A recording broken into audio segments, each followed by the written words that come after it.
On Valentine's Day of 1979, FBI agents walked into a house in Kansas City and headed straight for the basement. They weren't there for a body or a stash of cash. They'd come for his paperwork. Stacks of handwritten notes, cryptic enough to look like a child's scribbling, kept by a mob enforcer named DeLuna. Those notes would go on to convict bosses in 4 different cities and end the mob's grip on Las Vegas. The strange part is why a killer ever bothered to write any of it down. Here's what makes that funnier or sadder, depending on how you feel about the mob. If you've seen Casino, you already met this man. You just didn't know it, and you probably laughed at him. Scorsese put a version of him in the movie as Artie Piscano, the ranting grocer who scribbles every expense into a little book while his mother yells at him. Comic relief. The guy you rolled your eyes at between De Niro and Pesci. Well, that grocer with the notebook was real. His name was DeLuna, and he was not comic relief. He was the man who ordered people shot and the man whose handwriting buried everyone at the table. 20 years before those agents came down his basement stairs, DeLuna wasn't keeping books for anybody. He was the muscle.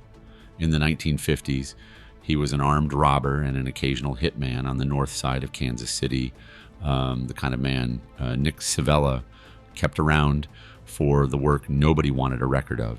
Civella was the boss, the real kingpin of Kansas City. DeLuna never ran the family, he ran the fear. And fear, it turns out, is a promotion track. He got his big move up the way a lot of these men got theirs. Somebody else screwed up. In 1960, 2 of Civella's people botched the killing of a government witness named Kenneth Sheets. DeLuna didn't botch things. So Civella moved him up, and before long, DeLuna was the underboss of the Kansas City crime family. I'd say that's the most honest thing about him. He didn't rise on charm or brains. He rose because he was reliable. And in that world, reliable means you do the job and you don't miss. So how does a Kansas City enforcer end up controlling Las Vegas? Because the movie shows you the answer and then buries it under 2.5 hours of neon. Las Vegas in the 70s wasn't really run from Las Vegas. The casinos were in Nevada. The orders came from the Midwest. That back room full of grumbling old men Scorsese cuts to, the ones deciding the fate of $1 billion city over red sauce. That wasn't a joke. That was the actual chain of command, and DeLuna was the man holding the ledger for it. Here's how the machine got built. A businessman named Alan Glick, through a company called Argent, bought 4 Las Vegas casinos, the Stardust, the Fremont, the Hacienda, and the Marina. He bought them with a $62 million loan from the Teamsters Pension Fund, and over the next few years, the fund would pour roughly $146 million into the operation total. That's union retirement money, quietly turned into casino ownership. Glick was the name on the paperwork. The men who ran the money underneath him were mob, and Glick knew exactly whose permission he needed to sign anything. The face of it out in Vegas was Frank Rosenthal, the man De Niro plays in the movie. Rosenthal really did run the casinos, and he really did run the skim with a precision that bordered on genius. His muscle was Tony Spilotro, the man Pesci plays. Everything you remember from that film is real. What the film never tells you is that neither of those 2 men kept the record that convicted everyone. That was happening back in Kansas City at DeLuna's kitchen table. And that's the reframe the whole film quietly asks for. Casino spends its runtime on the men holding the cash in Nevada because that's where the cameras and the showgirls are. But Rosenthal couldn't approve a hire without a nod from back east. Spilotro answered to Chicago, not to himself. The people who decided who ran the Tangiers and who ended up in a hole in the desert were the grumbling old men in that back room and the man writing down what they decided. Hollywood put its stars out in the neon. The actual power sat in the Midwest, in a house with a finished basement. So let me tell you exactly how you steal from a casino, because it's more boring and more brilliant than the movie makes it look. You take the cash before anybody counts it. That's the entire trick. A casino executive named Carl Thomas taught the mob the method, and the FBI eventually got him on tape teaching it. You skim tens of thousands a week off the top before the count, and you grab more from the slot machines by rigging the scale that weighs the coins, so the official number always comes in light. At the Stardust alone, one slot scheme took somewhere between $7 and $15 million over 2 years. And that was just the coins. The genius of it is that nothing looks stolen. The money simply never exists on paper, and somebody has to physically move all of it. That's the part the movie turns into desert graves and buried bodies.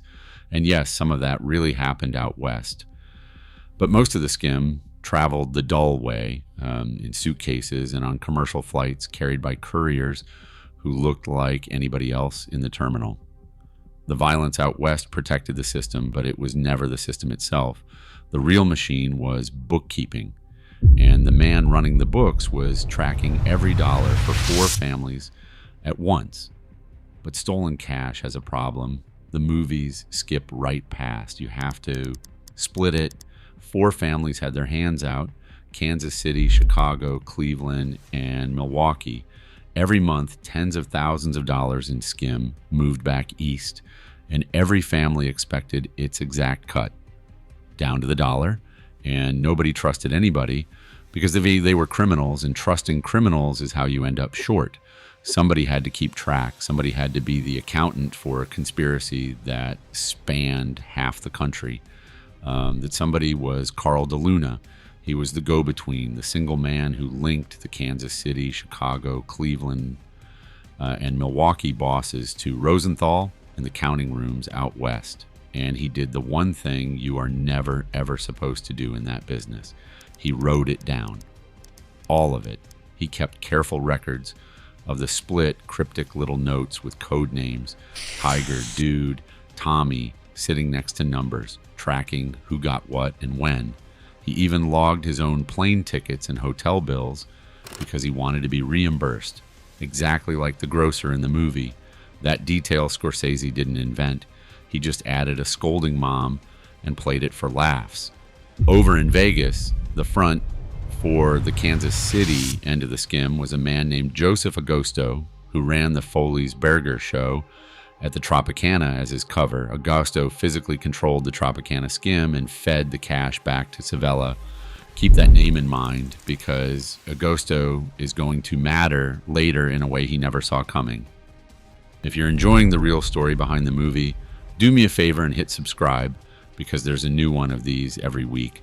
By 1978, the money was flowing, nobody had been caught, and this is where things stopped being funny. Because Carl DeLuna was never only the bookkeeper, he came up as the muscle, and the muscle never really retires. That year, a rival crew, the Spero brothers, started pushing into Savella turf during a war over Kansas City's River Key district. The River Key was a nightlife strip on the north side that the mob had been fighting over for years. There had already been a wave of bombings and arson fires, whole nightclubs blown to rubble, and most of the businesses had shut down or burned. By the time DeLuna got involved, the neighborhood was a ruin, so DeLuna handled the Speros the way he handled problems before he learned to keep books. On the night of May 16th, 3 masked men carrying shotguns walked into a bar on Admiral Boulevard and opened fire. Michael Spero was killed. His brother Joe was wounded. Carl Spero bolted for the door and took a shotgun blast in the back on the sidewalk. He survived, paralyzed for the rest of his life. It was the most aggressive gangland killing Kansas City had seen since the Union Station Massacre of 1933. So when a title tells you this man was deadly, that is what it means. Not a number on a spreadsheet. A man calmly sending shotguns into a crowded bar over a piece of territory. And what gets me about that night is how routine it must have felt to him. Just another problem handled before dinner by a man who would go home and update his notes. And here's the irony that runs through this whole story. The same care that made DeLuna valuable, the meticulousness, The never missing a detail was the exact thing that destroyed everyone around him, because while he was ordering that ambush, the FBI was already listening. They had been trying to pin the Spero violence on the Savellas, and instead they stumbled onto something far bigger. In June of 1978, agents bugged the Villa Capri, a restaurant on Independence Avenue that Savella liked. There, for the first time, they heard the mob openly discussing the Las Vegas skim. Carl Cork Savella, Nick's brother, and DeLuna himself talking numbers. It almost didn't work, though. The agents later complained they could barely make out the conversation over the jukebox, which kept blasting Stayin' Alive. I love that detail more than I should. The Bee Gees nearly saved the Kansas City Mafia. A few months later, in another bugged Kansas City house, agents recorded Carl Thomas walking the Savellas through the skim techniques step by step, the scales, the fills, the whole method, like a training seminar for a crime. Now the FBI had the method on tape, the men on tape, and a name for the operation. They called it Strawman. And then came Valentine's Day, 1979. That morning, agents arrested a courier at the Kansas City airport carrying about $80,000 in skim cash, physical proof in a bag, walking through a terminal. The same day, they drove to DeLuna's house and went straight for the basement, and there it was. The paperwork. Stacks of it. Every split, every payment, every code name in his own hand, waiting to be read. When Joseph Agosto, the Tropicana front, was eventually squeezed, he flipped and became a government witness. And then in August of 1983, he had a heart attack and died in federal custody. The government's best source of testimony just went away. It didn't matter. An informant can be discredited on the stand. A witness can be frightened into silence or found in a trunk. But handwriting can't recant. The notes told them who paid whom, in which city, for exactly how much. DeLuna had assembled the prosecution's case for them years in advance and filed it neatly in his own basement. The House of Cards had one architect, and it turned out he'd left the blueprints lying around. The trials came in two waves. Strawman 1 in 1983 went after the Kansas City Corps. It produced 7 convictions, DeLuna among them. Nick Savella, the actual boss, the real kingpin of Kansas City, never sat in that courtroom. He had died of lung cancer that March, before the trial even began. He beat the case by dying, which is about the only clean exit anyone in this story got. Everyone else went down. Then Strawman 2 in 1985 reached all the way to Chicago. On evidence tied directly to DeLuna's records, the government convicted Chicago outfit bosses Ayupa and Lombardo among them. Think about that for a second. The top men in 4 cities, men who had spent their entire lives making sure nothing was ever written down, brought down by the one man among them who wrote everything down. It's worth sitting with how strange that is. The Mafia's entire operating system ran on the spoken word. Nothing went on paper, and nothing went on a phone line you couldn't later deny with a shrug. Omerta was never only about refusing to talk to the cops. It was about leaving no trace at all. DeLuna broke the deepest rule in the organization, and he didn't break it by informing. He broke it by being organized. He was simply too good at his job. He treated a nationwide criminal conspiracy like a business that needed clean records. And in doing that, he handed the government the one thing 100 wiretaps could never quite deliver: a clear, dated, dollar-by-dollar account that no defense lawyer alive could shake. So why did he do it? Why does a killer, a man who understood better than anyone that evidence gets people buried, sit down and record the crime in his own hand? Here's what I think, and it's the whole point of the story. In a business built entirely on cheating, DeLuna's notes weren't a diary, and they weren't ego. They were insurance. The only way to guarantee that 4 greedy families each paid their fair share and that nobody skimmed the skim was to keep the books yourself. The ledger was how he protected himself from the other thieves. It made him the one man nobody could cut out because only he knew the real numbers. And it worked perfectly, right up until the morning it did the exact opposite. The exact thing that kept him alive all those years is what made him the easiest man in the country to convict. And I keep coming back to that. There was no informant who cracked, no lucky break from the FBI.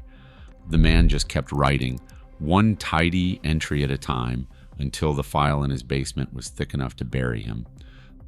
The damage went far past his own family. After the convictions, the other Midwest families cut Kansas City off completely. Every bit of cooperation with the KC family was terminated. DeLuna didn't just sink himself and his boss. He poisoned his own city's standing in the mob for good.